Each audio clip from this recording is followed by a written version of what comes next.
Seš blb, ty mě neznáš. Jak do toho skáče. Ona je hrozná hopsinka.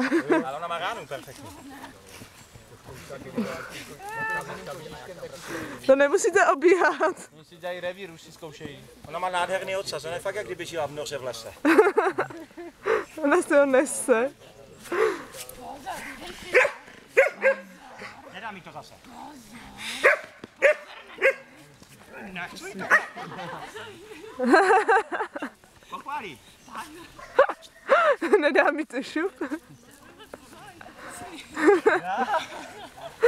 To jsem ani moc pomalej. Nedám.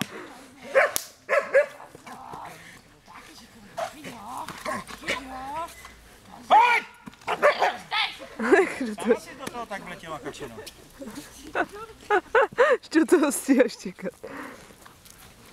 Pomalu běháš. Nemusíš. Ne, ona běhá krásně. Vyštěká vás, zkusíme ji pustit na štěkání? Neštěká, takhle to ještě nedělala, revíří. Všecko je jednou poprvé. No, tak tady se to bude jak Brena, tam bude No, chytí za postroj, pustíš ji a normálně v klidu si za ní dojdeš. I kdyby dělala sebe větší bordel, tady křičí v klidu, jo? Řekni, revír. revír. Pojď! Seď! Ne, seď! Ne! Hop! Sedí. Tak. A rozběhnem. To byla šikovná. Teďka u vyštěkání nehled na zákus. Ona řeší všechno, protože to nezná. To samé znova, jo? Kde nastala chyba, Pojď tady. na které konci počítka Ale to bylo pěkný. Já mluvím o sobě. No však právě.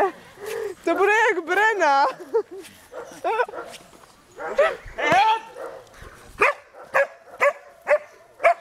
Ne! Pojď, seď! Seď, pojď! To je ona, seď! Hop, hop, teď můžeš. Tahaju, tahaj.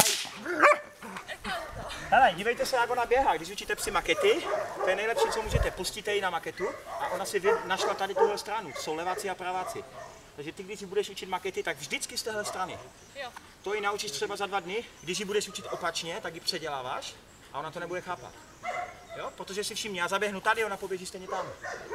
Pojď!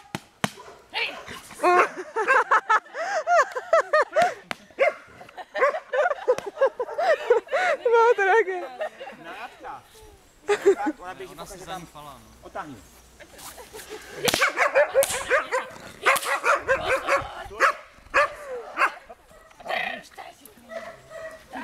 Ne, fakt to poznáte na psech hned.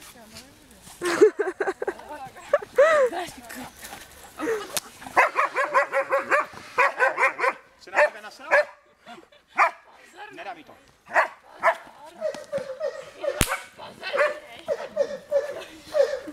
To je šikovná. Já bych to ještě jednou, ale ti to odnesu. To pouští.